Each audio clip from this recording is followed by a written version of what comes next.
How to remove the effects on Instagram Reels. Hello everyone, my name is Smile and in this video I'm going to show you how you can remove the effects on Instagram Reels. So to know how you can do this, watch this video till the very end. Start by opening your Instagram application.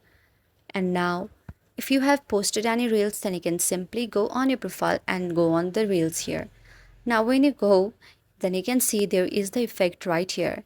Now you can save the effect and view the effect as well and try the effect as well, but there is no option of changing your effect.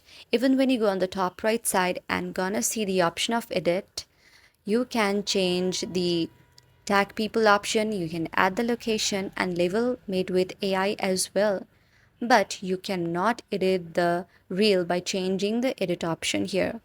So that's not possible to do it. So what you can do is you can simply archive the reel or delete the reel and then again select the post option from here, and then you can add the reel by adding the new effect once again.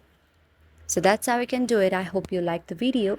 If you like the video, then please do hit the thumbs up and subscribe button and also comment in the comment section below. Thank you for watching.